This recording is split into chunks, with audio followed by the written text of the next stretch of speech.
This time, on Flipping Bangers, it's a performance legend that's headed for the scrap heap. There's a fair chance there's an engine in the back. Will sees an opportunity to make money. That's a deal, we'll take it. I see only a mountain of trouble. It fills me with dread. Can this hidden gem make us? Well, look at this. We have an offer. It's not enough, is it? No. Or is this the white elephant that'll break us? All 8 valves are bent. That's absolutely stuffed. I'm Gus Gregory and he's Will Trickett. Together we're risking everything to follow a dream. It's something I've wanted to do for a long, long time. We've packed in our day jobs. And invested our own hard-earned cash. We will do whatever it takes. As we try to make a living in the cutthroat world of second-hand cars. It's all in the chase. You've got to buy well, you've got to sell well. Why would anybody buy this car? We've got a goal. We want to double our money. If we put 500 quid in, we need to see £1,000 back. We're targeting the very bottom of the market. We buy cars that no one else wants. Can we make it flipping bangers? Or is this a gamble we cannot win? It needs so much work doing to it.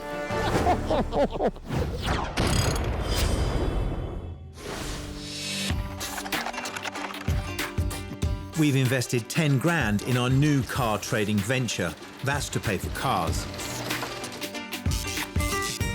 Isn't it great? I know. I've never actually had a proper, clean workshop. No, this is really exciting. And so much stuff. I've got my favourite tools in here, my favourite spanners. But if we're to cover the rent on our lovely workshop and pay ourselves wages, the goal is to double our return on every pound we put in.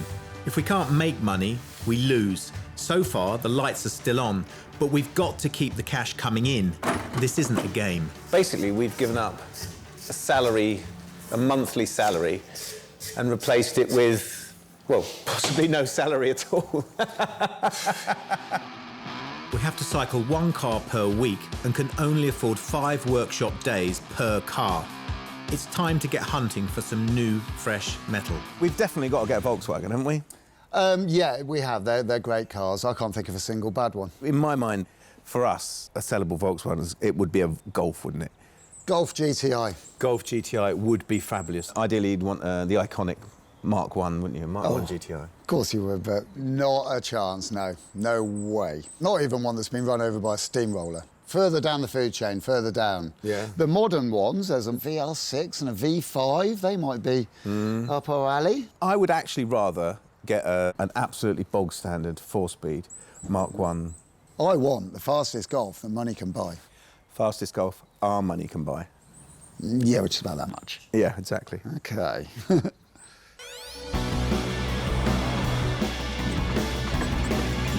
And we get a lead on a red car that's only £600. Golf V5, which to me says furiously fast and fantastically fun.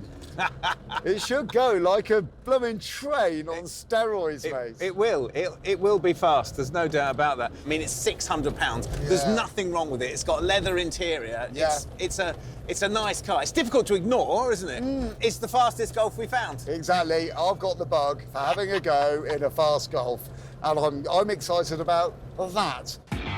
The seller, Andy, lives in Wiltshire. He actually collects Italian, not German cars. Gamma. Look at that. Lovely. Andy! Hello. Hello, I'm Gus. Hello, Nice to Gus. meet you. Good morning, Andy. I'm Will. Hello, Will. Nice to meet you. What have you got for us to look at? The ones to sell are those over there. We came looking for 1 car, and there are 3.5. So, what have we got here, Here then? we go. Well, we've got the Rover over there. Yes. That's the Rover 25. Yep. It needs a head gasket, so about 500 quid. There's no money in the Rover. Under the cover, that's my spares Gamma, really. That leaves 2 Golfs. This is my V5. Hold on, you said V5. Yeah, it's a 5 at the moment because the V fell off. Did it? I've got a spare V in the garage, actually. Excellent, in the V department. But it's MOT'd, it's on the key. Yes. It's ready to drive away. OK. Looking for 600 for that. Lovely. Or actually, there's the big bumper Mark II GTI. It's not actually mine, this one. It's a mate's car. Yep. He bought it to do as a project. He paid a lot of money for it, I think, but... so he probably wants quite a lot of money for it. I think he's looking for at least £1,000. Is he? It's got all the bits, you know, the doors, the sills, everything. I'll leave you guys to have a look at them. I'll be in the garage. Thank you. Okay, cheers, Andy. So basically, Yeah, it's a perfect dilemma, isn't it? it is. Yeah. Shiny red one that all works on the key. Yeah, yeah. Leather interior. Yeah. We could- Quite nice. We could drive it away. Yeah. The thing is about this, though, if this is 600 quid and we sell this, we're never going to double the money, are we? No. Whereas this is a whole heap of work, isn't it? It is, Gus. And it's £1,000. Gus, this has got the magic 3 letters. GTI. Gus's terrible investment. Yes, it could. It could. But let's have a good look at the car and see if it is terrible or not. It fills me with dread because there's just so much to do with it. Look, it's very straight. It's a nice colour. It's got the BBS wheels. Has it got GTI written on the back? It has. It has got GTI written If on it the back. has, then this is a real one and this is a good car. Do you want to look under the I bonnet? do, yeah. That's Pull it. clearly not. It's it. not connected, no. So that's another plus for you, isn't it? Yeah, well, you know, I like a challenge. Yeah. It's getting better by the minute, isn't it? Isn't it? I think it's Yeah. perfect for you, Will. There's a lifetime of work in it. It's a... How have you done that, then? Oh, hi! Hello, Gus. I've noticed something. That's why it's easy to get to. Yeah, it's great. It's got no engine in it. Perfect. Because there's a fair chance there's an engine in the back. I wonder what the story is with this, then. There's still not enough here to convince you that this might be too much work. GTI. If we had a month, it would look great. But we haven't, have we? We haven't got a month, no. The trouble is, Will, you are looking at this car through rose-tinted spectacles because you've always wanted a GTI. It's got, I mean, just look at that. It's I'm not liking nice. this. I'm But look at winning it. you over. The interior's really tatty. I mean, it's done 128,000 miles. It's got holes in the seat. There's not one part of it that's standing out, is there? No, but I feel confident that I can put this lot back together. The ceiling on one of these in like pristine condition is about 3.5 to 4 grand. Really? Okay, I'll do a deal with you. Oops. And now you've got to buy it. Brilliant. It was already broken. Yeah, well, I think basically you're Hello, right. guys. We've got a couple of questions. Ah, you're going to take the V5 off my hands, then?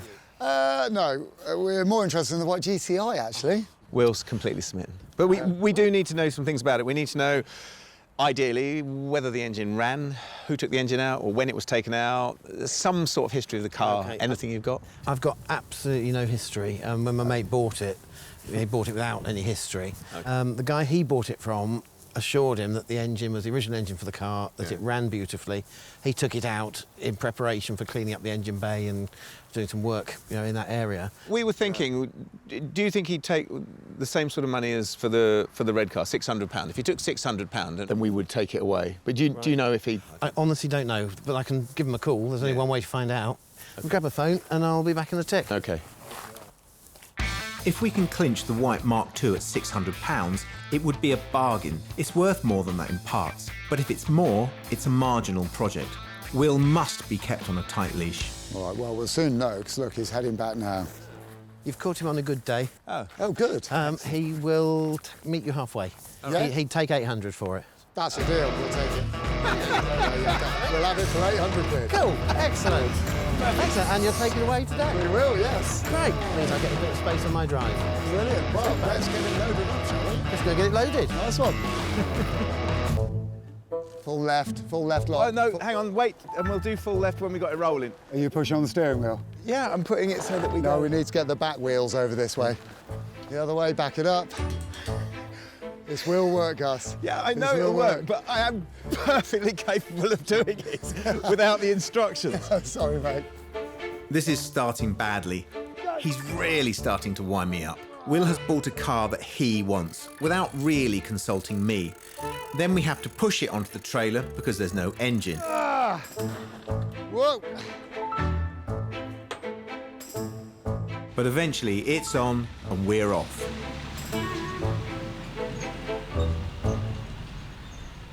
Well, Gus, how lucky are we?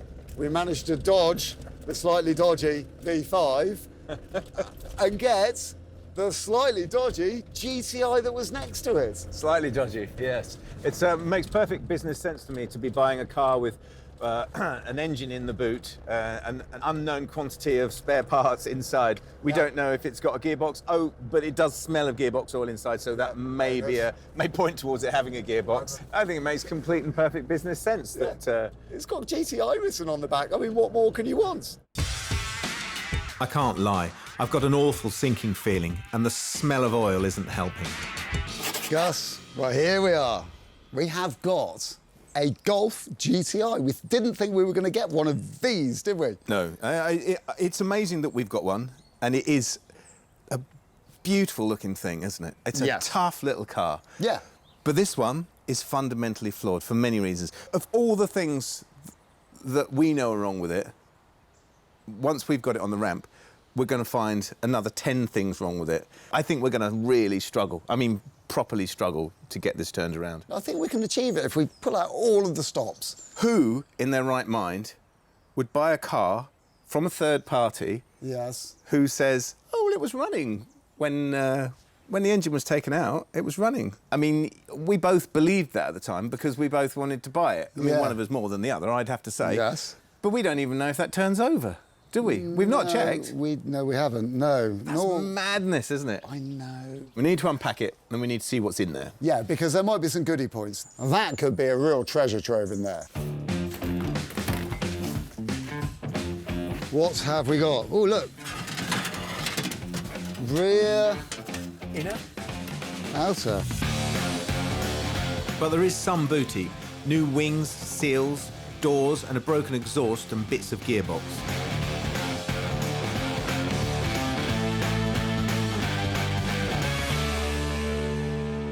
It's solid, it's sound, it's all here. Yeah, it's good. And we've got the engine as well. That looks good. It's all complete. Yes, and I think the engine is the make or break of this whole project, because I think 90%, 95% of the stuff that's just come out of the car we're not going to use.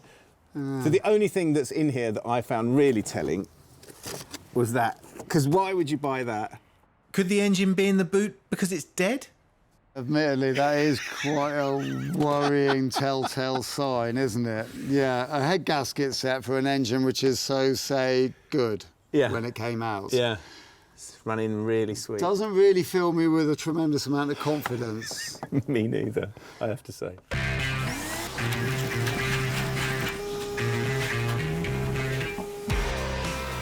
It's important to get a good look over the structure of the car, and it's hard to assess while it's covered in dust and dirt.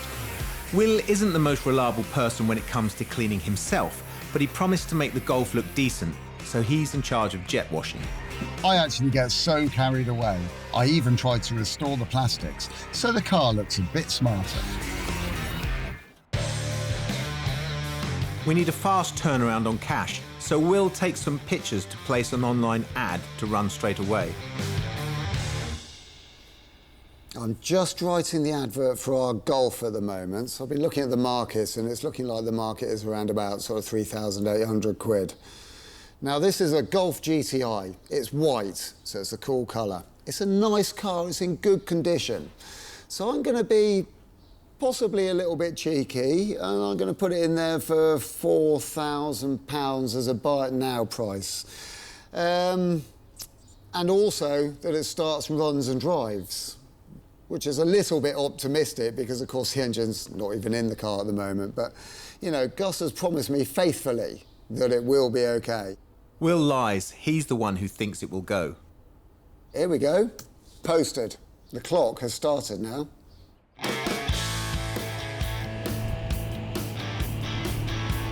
I refuse to be taken in by token detailing. I'm taking the engine for a check-over at an engineering company that's known for race prep.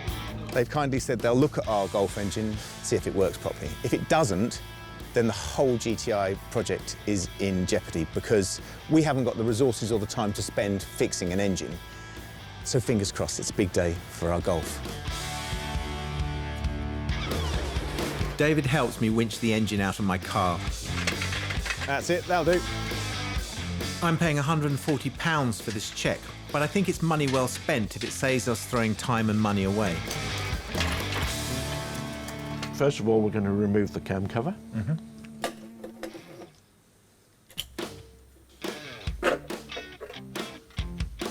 Looks great, doesn't it, David? It does. It looks fine. There's no corrosion on the cam lobes.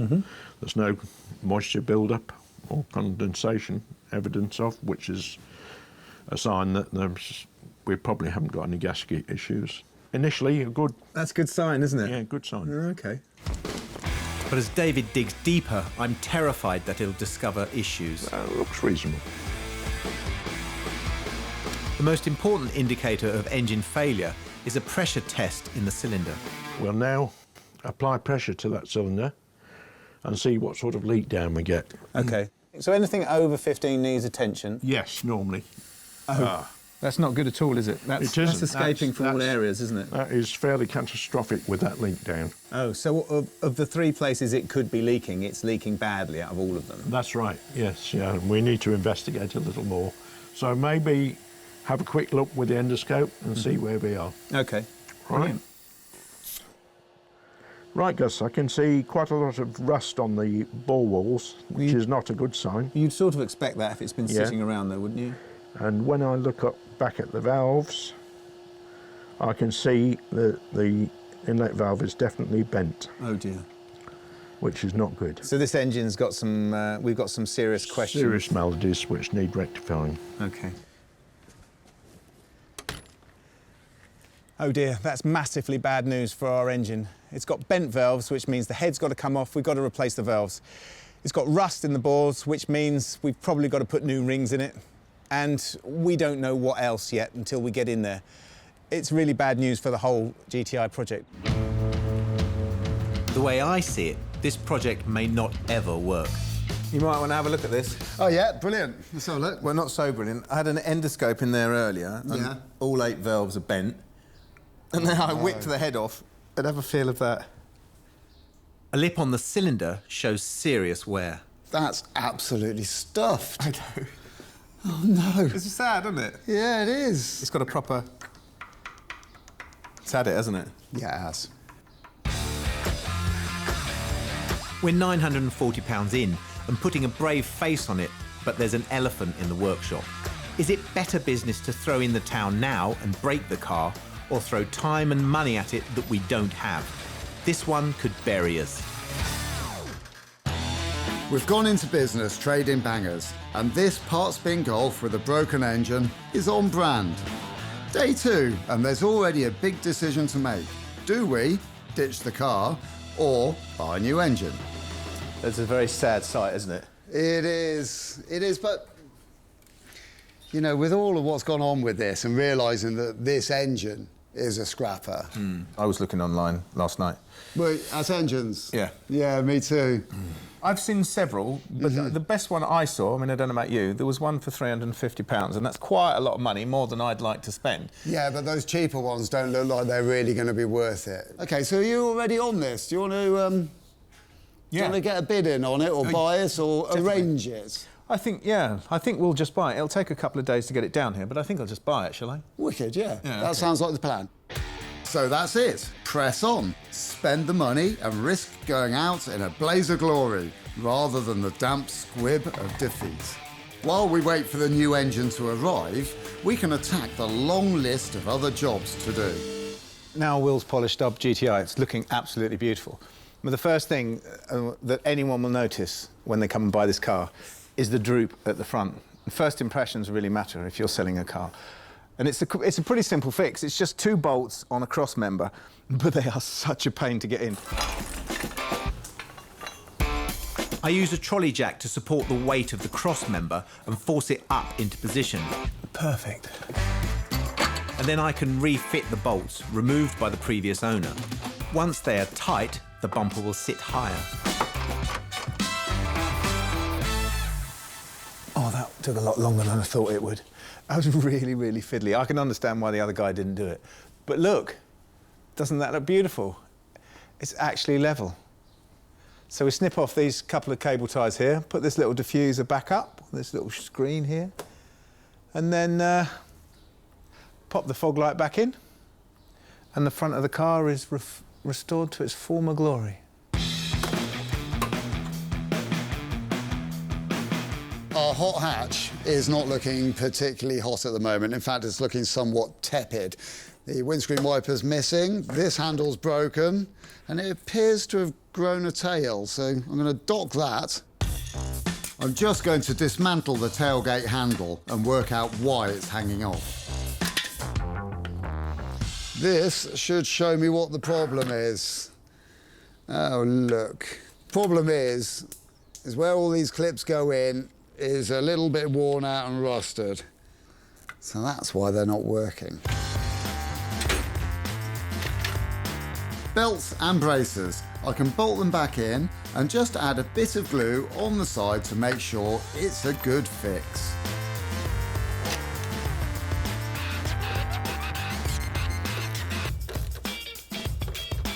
Right, brilliant. That's that sorted. 4 bolts holding on my handle again with a bit of glue. Nice and firm, good fix that. Once you start straightening things out, so we've straightened the bumper, you start noticing that, well, actually, this is all hanging off, so this needs riveting back in, all the rivets have popped out. But of course, once you take this off, you realise that there's quite a lot of rust behind here. Let's face it, old cars often do have rust. If it's not structural, it's okay to clean it up.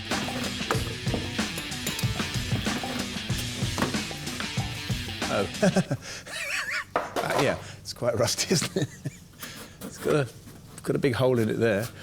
But you don't see any of it, so it doesn't really matter, does it? I mean, if it was my car, I'd just wire brush this with a faithful wire brush, making sure that you don't take any more paint off than past the mark there where the spat goes on.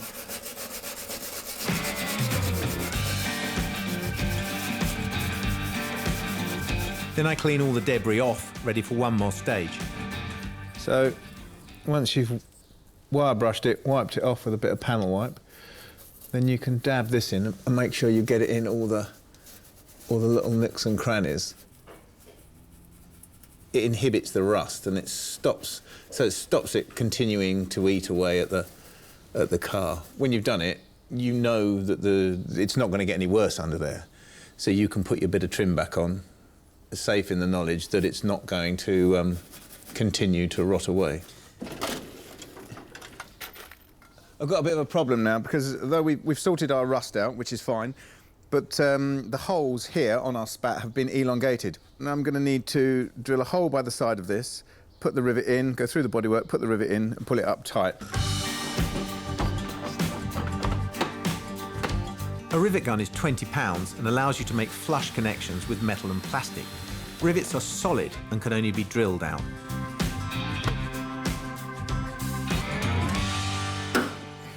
Right, now I'm going to repeat the process all the way around the arch and make it nice and secure.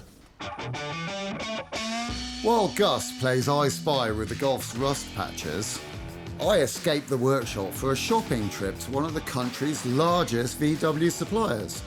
I'm after some original design fabric for the seats.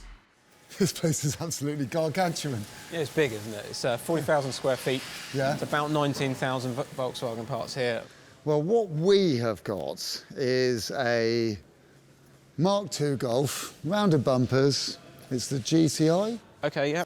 I believe the fabric that we're looking for is rainbows, something or other. Yeah, rainbow material. You know exactly what I'm talking about, don't you? Yeah, should look a bit like this. That's exactly it.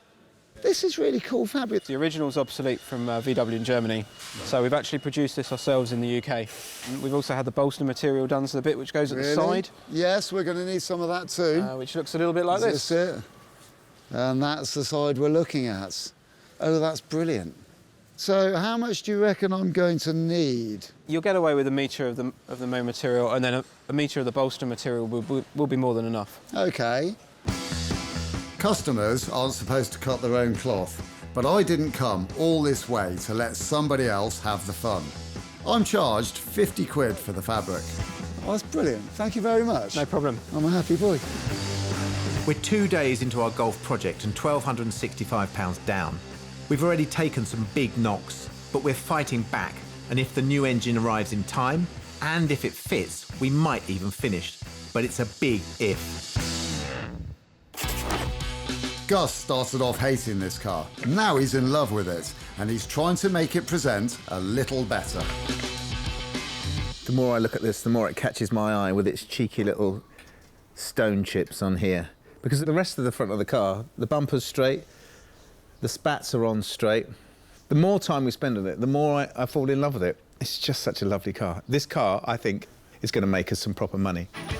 With solid paint, it's really not hard to get a good finish. I rub down,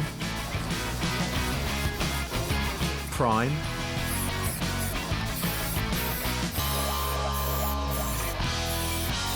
and add 2 coats of white. And by the time I'm done, Will is back with his seat fabric. Now I've got my fabric, I can remove this seat. Simple case of taking out this nut and a bolt here, and hopefully just sliding this seat backwards off its runners. A replacement seat is £200. A professional repair would be around 150. So, DIY is best. Right, OK. You know, I am beginning to regret saying that I would fix these seats up because we haven't even got an engine in the car yet, and I don't want this to be a massive waste of time, which it could be. But I'm a man of my word, and I will crack on with it. You shouldn't worry about giving this a go. You just have to take the old seat cover off and use this as a template for the new fabric panel, which you then cut out. You then stitch the whole lot together, just like fixing a pair of jeans. So it might be relatively doable, but it does take ages. It's been a long day at the sewing machine putting all these bits into these seats, but it's working well. Look, new panel here, new panel here. Before the cover goes back on, I use some scrap foam to fill in the massive holes left in the bolsters. These glue into place, and once they're dry, the covers go back on and we're in business. So the Golf's cosmetics look better by the second, but we're still fixing a car that has no engine. An engine that we've bought blind online. Some people may find us brave, others may be less complimentary. Brilliant. Happy days. Well, look at this. We have an offer for 1,500 English pounds. That is a very good start. But it is only a start. And it's not a bad start, is it? No, it's quite encouraging. It's not enough, is it? No, I definitely wouldn't be selling it for 1,500 quid, not a chance. But it makes me think we're going to get somewhere near what we want for it. Good feeling, eh? Yeah. I'm very pleased. End of day 3, our car is looking fabulous inside and out, isn't it? Yeah, but it could all be a waste of money if we don't get that engine soon. Yeah, it could be. Or it could be the drive shafts that aren't working. Or the alternator. Or the clutch. Or the tyres. Oh, gearbox. Oh, yeah. We've got 2 days left on Project Knackered Golf. Our new engine, bought blind for £275, has just arrived. And it's the moment of truth. Is it any good? Disappointed or... Ta-da! Wrong gearbox. Yeah, it's got a power steering good bracket. thing. You know, I think the best bet, Gus, it's got loads of wrong bits on it. We just give it a good old strip down. Strip it down, clean it up. Yeah. Swap the bits over we need. I'll get the engine clean. I'll open the door. So the engine might be the same, but it's come out of a different car. There's no guarantee we can get it to fit in our shell. And engine refits are complex, even when everything does fit, which is why they usually cost £1,000. There's loads of work we've got to do to it. There's tons of stuff that's got to be stripped off. The inlet manifold, the exhaust manifold, the gearbox, all of the wiring, most of the plumbing and all of that sort of stuff. An engine swap should take at least a day, and that's with all the correct ancillaries. We've got an engine with a load of rubbish attached to it. Will we have time? And once again, we're doing prep without any knowledge of whether this engine is any good. We've got to work fast as a team. to get the unit completely stripped. We'll get the gearbox off first, as that's incorrect. The clutch needs to come off too, and that'll have to be replaced. There was a new one in the car when we bought it. Everything seems mismatched. The clutch flywheel on the new engine isn't right either, but at least we can swap it for the old one. Just taking the rust off of the clutch plate then. This bolts onto the engine, effectively onto the crankshaft of the engine, and then this goes onto the main shaft of the gearbox. So this gearbox, this spins with the engine, this spins with the gearbox, and when you push your foot on the clutch, it separates them, and then when you let your foot off, it goes back down, and that's what drives the engine. Now we've got to get all the disparate elements working together, back on the engine.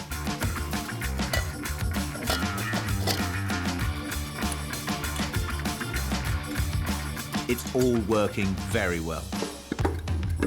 Oh, God! Oh, because I've only got 2 thumbs. Pinch yourself somewhere else, man! Really annoying. At last, the gearbox is on. Yep. I don't know why, but that seems like a small victory to me, because I didn't think that would go on. The next big job is the replacement of the cam belt. The one on the engine is cracked. Yes! Right, so the cam belt, this bit here, is very, very important because it drives the camshaft, this bit at the top. Without the camshaft turning, the engine won't work. Cam belts also wear out, so I'm going to be changing this one on this engine. When changing a cam belt, it is essential that you line up all of the components to the correct marks before you remove anything, which I haven't done. So I'm just going to have to carefully just put that back together. I'm going to have to, basically, I've just got it slightly wrong, and I'm going to have to reset all the timing marks manually now. Which is not a big problem. Just don't tell Gus that I got it wrong. But all is not lost. I just need to position the cam using the markings and then line up the other pulleys, also marked. Now I need to be sure that the first piston is at top dead centre. I can do this using a screwdriver. Now I know the components are correctly positioned in the engine for timing, the new belt now goes on. It takes us a further 2 hours to rebuild the engine. But as soon as we take 2 steps forward, we have to take 2 back.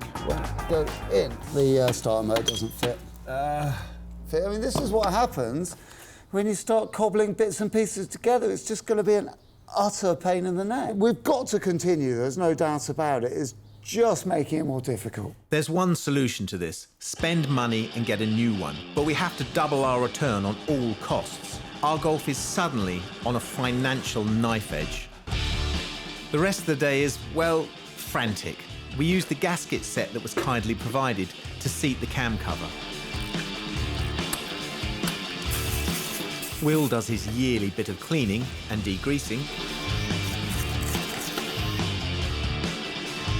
And with the bonnet off, we're finally at the point where the engine can be winched into place. Uncle Will returns with a new starter motor. Just what we need, more money spent. Oh, this is looking really promising, Gus. You got It's it? on the hoist. Come on, Well let's get done, it in mate. there. Look at this. Doesn't it look like it's toy size? Does it fit? It's Oh, I don't tiny, know. isn't it? Yeah. Perfect. Call it a day, shall we? This is a good way to start the day tomorrow. This is ready to go straight in there. The final connections could take hours. Tomorrow is the day we find out if the Golf will ever run again. Day 5, last one. We're 1,415 quid in, and we want to double our investment. But if the car doesn't drive, that can't happen. There she is, blowing in the morning breeze. Looking a lot better this morning than she did yesterday morning. I couldn't get my head around it yesterday morning. There's a lot. You can see what we need to do now, though, can't you? Yeah, put that in there. Whoa, whoa. Got a mind of their own, these things, haven't they? They have, yeah. Straight up and in then, Gus. Yeah, it's got to come this way a bit, but yeah. I'll do the pushing, you do the guiding. Oh, go on then. All right, Go on then. Go on. Go on. over towards the passenger side a bit. Yeah, a little bit. That's it, straight back. Sort of there. I think we're sort of there. We need to rest the engine flat against the mounts. If it's not seated properly when released, it can damage the engine bay and the engine casing. We support the weight of the gearbox while the engine settles on the mounts. Right, that's enough. Health and safety. Don't do this at home, kids, unless you're skint and in a rush. I can see what we need to achieve. But your drive shaft's nearly in there. Needs to go across that way. Putting an engine in isn't rocket science, but it feels just as tricky to get it right. It's on its mounts. Right, give us a wiggle. There you go. That's it, there. Perfect. Right, that mounts on, front mounts on. We connect the drive shafts and exhaust, upgrading and replacing any rusty brackets we find. We've got the engine in and connected the cooling system. Now for the electrics. The wheels are back.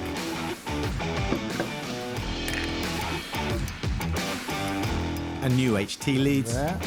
We just need to connect up the battery. But will it start? Let it start. Please let it start. Shall I see if we've got any power to anything and Yeah, should start we see? checking things out? It'll be the first time that it's had life flowing through it, won't it? It will be. I'm just going to dab it on quickly first. Whee! Hey? Oh, don't worry about that. Hang on. Oh, they're on, are they? I'll switch those off. And the back washer or something. Oh, hang on. Are the indicators working? Oh, they are, yeah. Are they? Left-hand side. Oh, hold on. We've got a bit of a small issue going on, that's all right. It's only cosmetic, Gus. Let's have some headlights. Oh, look, they're on, way! I'm coming. This one's really filthy. That needs a clean out on the inside. Oh, come That's on! great, isn't it? Proper 1980s golf. Let's see if it turns over, Gus. Oh, turns over. Hold on. Not bad. Turns over. Let's see if we've got a spark as well. This engine wants to fire. We've got a massive spark, yeah. We are getting closer with this. Give it another, let's have a... Oh, mine's It's quite exciting, isn't it? Yeah. Ready? Right, ready? The motor is a little rougher than usual, but the car currently has no exhaust or silencer connected. But she goes, and that's what we needed. Fantastic. Hey! That is very, very special, isn't it? Brilliant. So much work, huh? A lot of work. So much Monday work. morning, it was a rear engine Golf. Ugh. Now it's working. We've only got a few things left to do. The exhaust pipe, which I'm promised will be here soon. The courier says so. Got these bits to connect up. That's the fan, isn't it? It is. Yep. And put the bonnet on, and we're done. Okay, well, let's get on with it. Yeah. The 800-pound Golf has been on a journey in the short time we've had it. It's had a painful internal investigation. That's not good at all, is it? That is fairly catastrophic with that link down. It's had a host of cosmetic upgrades. Right, brilliant. That's that sorted. Good fix, that. New seat covers, It's been a long day at the sewing machine putting all these bits into these seats, but it's working well. new tyres, and, oh yes, a new engine. Disappointed or... Ta-da! Ah, Wrong gearbox. yeah. Plus other spares and fluids. So it owes us £1,665, plus, of course, 5 days of brutally hard work. We'd need around £3,000 on it to keep our business alive. I know, too long. Yeah, I know. What a big night. I've done something to my back as well. Have you? Yeah. Well, you've straightened out the bumper beautifully, mate, so if you crooked your back while you're doing it, that's a small price to pay. Shall I tell you the thing that amazes me most about this car What's that? is this. When we went to look at this car, it had an engine in the back, had all those spares in it. It stunk of gearbox oil, Yeah, that didn't it? was horrible. And there was Yeah. holes in the seats. And I remember saying, we're never going to get to that level. If anyone who was buying this car went, nice interior, Yeah, they would. that's what They they'd would. say. Looks brilliant. And the rear, to me, this rear three-quarter, where you've put this trim back on and this lock back on, that rear three-quarter is perfect for me. Well, it's the hatch part of the original hot hatch, isn't it? And doesn't it look the mutts? The right wheels as well, that really, really helps. I think putting this back on its Golf GTI pedestal has been brilliant. I think it's been one of the best things we've done.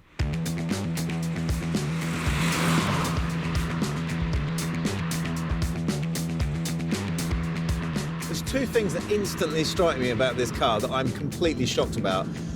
One is the fact that it's even going when you think what it was like a week ago. And two, it actually seems to be all right, doesn't it? It does. It seems to be quite good fun. I wasn't dead against it, but I just thought it was too much work. And we've done it. We've done it in the time, which is absolutely amazing.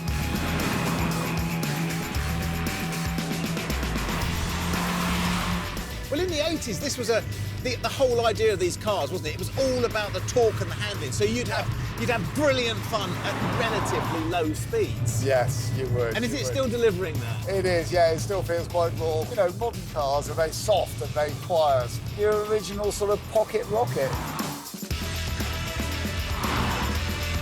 Now we've got to find a buyer for our pocket rocket and justify the expense and graft we've put in. Our best offer has been £1,500 for the car, and we're not taking that. But there's an evening VW meet at the place we got the fabric from, and we're going down there to have a mooch around and see if anyone's looking for a car. Well, it's the end of the summer. It's almost the end of the day, and this has got to be one of the last VW shows of the entire year. We've got to make the most of it. I think, without a doubt, we are in the throbbing heart of Volkswagen culture. I think if we don't sell it here, we're going to sell it anywhere, are we? Damn good place to start. We get our best sales hats on. Are there any takers? It's 16 mil. No, it's not. It's got 8. So it's got 8 valves less to worry about. Think of all that talk. Yeah. I had a 16 valve. Yeah, they're far too exciting. Really, what you need is the back door so you can get the kids in the back or your BMX or something like that, and 8 valves. Or your drunk mates. Some cars here are in better condition than ours. I think I'm trying to gauge how much ours is worth, and if you paid 750 quid for this, then I'm not sure about the price of ours. The night falls and the real Larry stuff comes out. That's a work of art. Somebody spent an awful lot of time and effort on every single last detail in there. People seem to agree with the numbers that we're working to. I've got £3,500 in my book. Really? Yeah, that's what I'd seen Mark II's up for. And that'd be a pristine Mark II, but a 4-door? No, it's not. It's just a Mark II GTI. Really? Stood up really well, our little car, hasn't it? It has. You know, it's been a really friendly place to bring it to and meet all these nice people that are so into something. It's cool. We haven't had the instant sale we wanted, but the feelers have been put out. We've just got to see what comes back.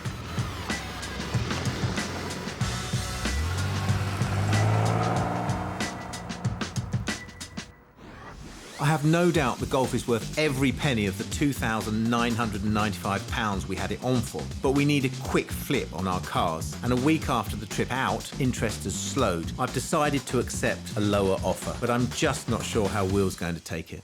It looks so much better when it's clean, doesn't it? Yeah, it does. Yeah, looking a bit minging. So, Gus, I'm slightly worried because you're looking slightly pensive and that worries me. I'm trying to remain positive about it, but the truth is, well, we've sold the car. Hooray! And that's great, isn't it? We've sold the car. How much for? Yeah, well, we've sold it for 2,200. That's not very much, is it? It's not good, is it? Certainly not enough. That money, we've covered our costs and made £500, but that's only a small reward for all the work we've done. I think all we've done is earned the moral high ground, haven't we? We've put back on the road one of Wolfsburg's finest cars. We got it with an engine in the back. We got it. It looked awful. It looks great now, and it drives brilliantly. We said we were going to be the custodians of this car. Yep. And look how it's turned out. We've got to a really nice place. Yeah. It's been really good fun too. Yeah. And you know why? Why? Because it's got GTI written on it, Gus. Big bucks or otherwise, we're happy because this banger owes us its life.